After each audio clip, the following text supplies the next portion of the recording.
questions from the audience. Last question to you, Mr. Bali. So we heard we need futures, skills for future, but we also need skills very immediately because 5G is an opportunity right now. So what measures are being done from the skilling ecosystem differently this time that we are ready to onboard this quick requirement around skilling? So the 3-4 major steps which has been taken. Earlier, most of the work what was happening was because people realized that there was a lot of skilling required, a lot of job opportunities has to be created. So everything was like you were mobilizing youth and skilling them and then finding the jobs. Now it is happening the other way around. I think we are first finding the job and then seeing like who are the best fits and then accordingly skilling the people.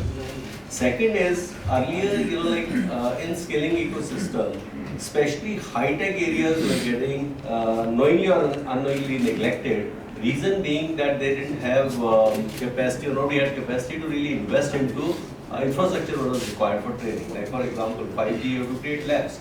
So here we have followed a different model. We are setting up 5G labs through CSR funds and going to the colleges and youth and trying to train them. And the most important part what is happening is skill ministry as well as our telecom department. What they are doing is they are suggesting that we should focus on high-tech areas also and also create jobs which are absolutely required today. So industry wants people, industry needs people today. So they should be proactively trained. And that is what we are doing in the skill ecosystem. That is what is happening today. Sure. Thank you. Welcoming you, Honorable Minister for State for Electronics, IT and Skill Development. We are really privileged to have you, sir, here. I'm sorry that we are short of time. Honorable Minister is already here. I know you had questions, so I will request you to, we'll be taking them after. So may I request the Honorable Minister to come on the stage and address on the topic 5G catalyst for India's $1 trillion digital economy and data privacy challenges.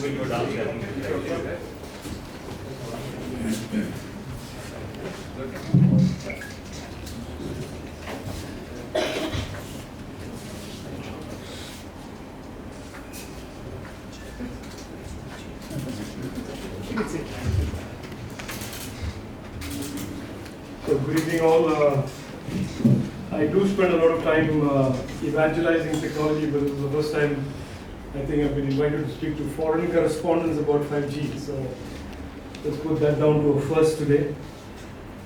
So I think you want me to speak about 5G in particular and in the context of the $1 trillion digital economy goal that our Prime Minister has laid out for us. Let me just lay the context for you a little bit. Most of you know, I hope, and those who don't will know today, I assume, that we have had many years of India being a participant in the overall digital and technology ecosystem as primarily being a IT services provider.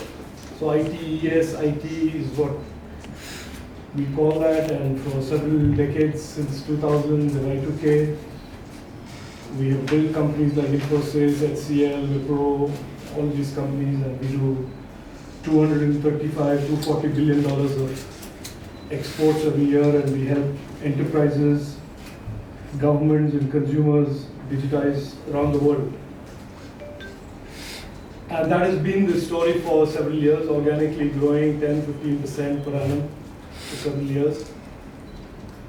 And then over the last 5 years, starting with 2015, when the Prime Minister laid out his vision of something called Digital India, there is a sharp inflection in terms of diversity and expansion of the digital economy. So let me start with that, and then we'll come to 5G again. Because a lot of what was set out in 2015 has essentially culminated in what we see as 5G today. In 2015, our Prime Minister laid out 3 broad goals out of Digital India. And he said technology must be deployed to transform the lives of Indians. So it must improve governance, it must improve democracy. And the second thing he said was technology must contribute to the expansion of opportunities and expansion therefore of the economy and expansion of the digital economy. And the third thing he said was that our efforts in Digital India must end up with India having deep, lasting, sustainable capabilities in tech. And that is specifically relevant because for over 3 decades, we were consumers of technology. I was a telecom entrepreneur at one point in the mid-90s and the late 90s. And I recall that when I built the first networks in India, everything including the screw and the screwdriver were imported. And and that model sort of continued for several decades. And all the way to 2G, 3G and 4G, most of the network gear were imported. Imported them from the Nokias, the Ericssons, the Siemens, the Motorolas of the world, as they merged, as they changed, as they transformed. So that is essentially the backstory to when we talk about 2022, when we talk about 5G, when we talk about the $1 trillion digital economy, when we talk about our innovation ecosystem. I describe 5G very simply as this. It is the 5th generation of wireless technologies, and therefore common sense tells you 5 is greater than 4, 4 is greater than 3, 3 is greater than 2, and therefore 5G must be better than 4G. Fair enough, that's a safe assumption to make. What is better? It is faster, its latency is lower, it does more in terms of bandwidth. So all of that is true. But 5G is also in a lot of ways the first generation of machine-to-machine communication.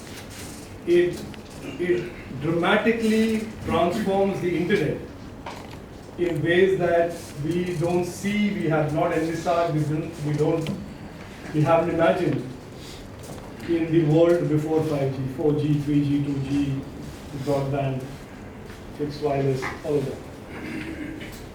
Because suddenly, with the proliferation of 5G, we have the participants in the internet going from millions of individuals with devices or terminals to hundreds and millions of elements that are going to be on the internet, collecting data, collecting information, sending out data, sending out information, communication, sensing.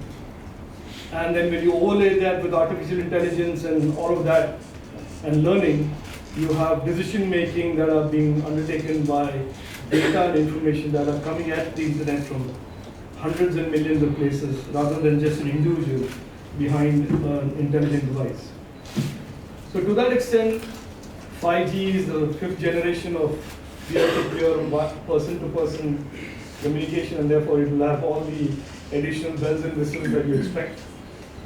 But it is also going to be deeply transforming the internet. And from there you can safely assume that the use cases of 5G and use cases of the internet as we knew it will suddenly again explode and proliferate. So in areas where it was not clear or not intuitive that in the internet would be a deep presence, agriculture, education, health, all of these areas and many more that we don't even today know or can't imagine.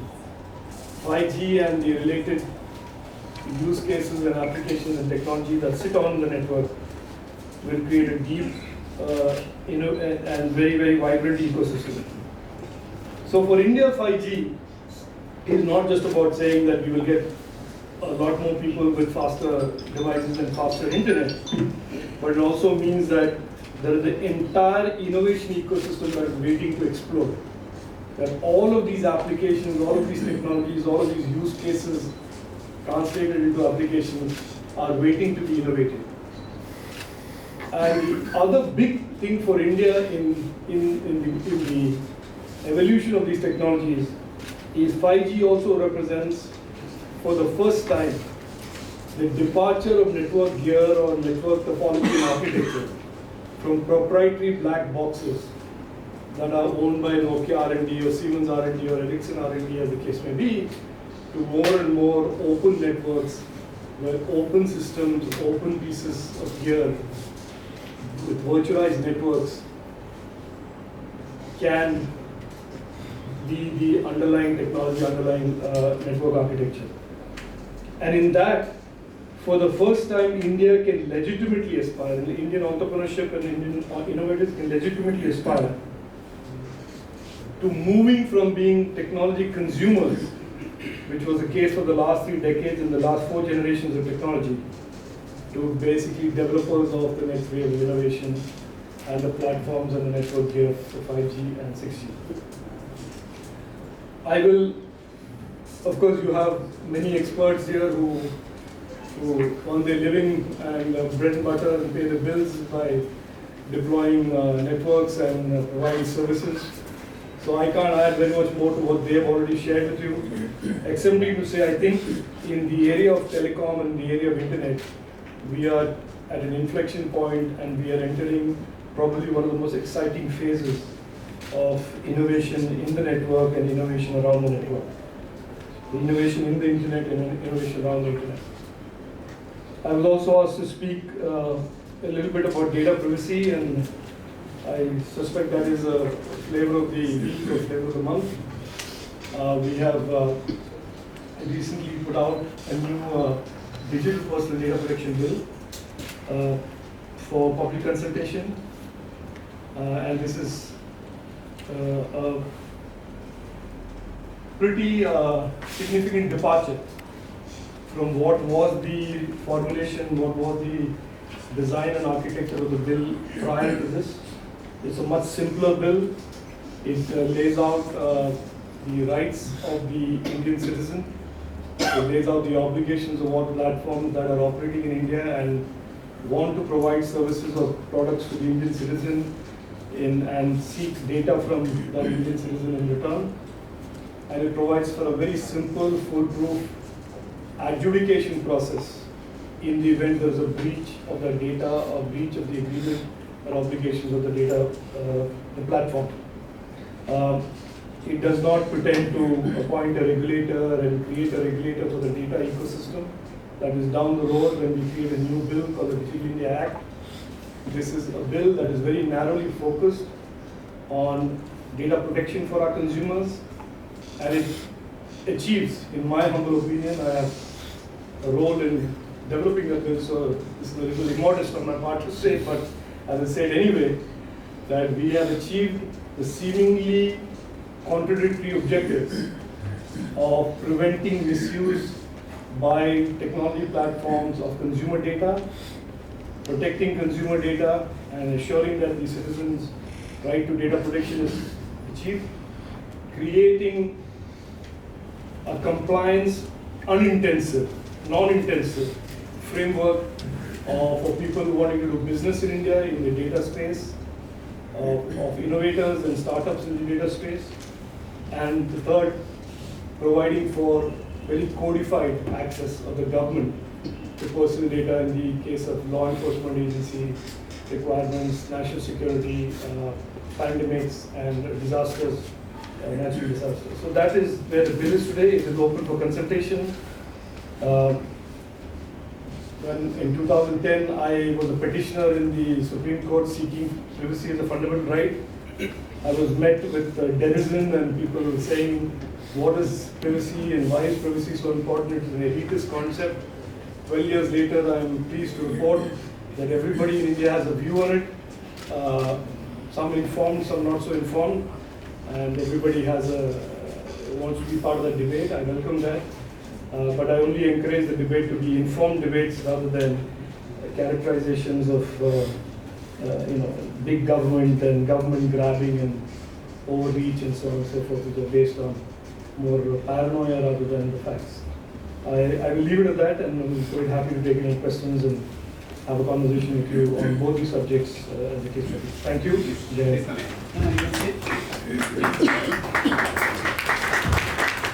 questions are going to be for you.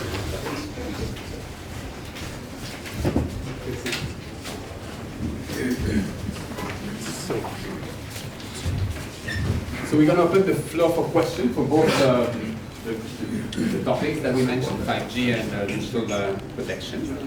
So who wants to start? Do we have a second mic here?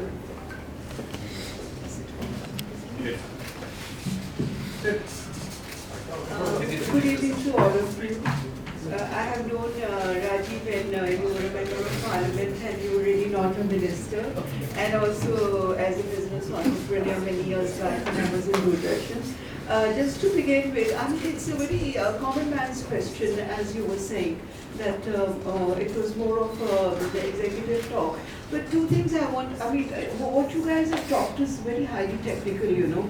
Many things I have not understood also. But I want to know, for a common user, like a common user, would this 5G technology be very complicated? And again, as Rajiv Chandrasekhar mentioned, that what about the data privacy? In fact, your case in the Supreme Court, which was decided by now the Chief Justice Chandrachud. Now, right to privacy is a law also. So these are the two questions which I want to know from you people. You were going to take the No, I think I can just answer in simple terms. It can be very clear. I think the minister will talk about privacy because he's been at the forefront of the whole thing. But I think in simple terms, the way the complexity is in the network and the technology for the common person and everyone else, it will be very simple use of how it can actually impact their lives, whether it's by way of getting them access to quality healthcare or quality education. And that's why I think a year and a half back when the government actually progressively took a progressive step to give us spectrum ahead of time as operators to actually test out use cases which make it simple for people to get onboarded. And we deal with the complexity. I think that's been a very good learning experience for everybody. And to give a simple answer, yes, it will be very simple for the consumers, users. Maybe just I can add. Simple, I agree, but to give you a perspective, it's not changing anything for the consumer.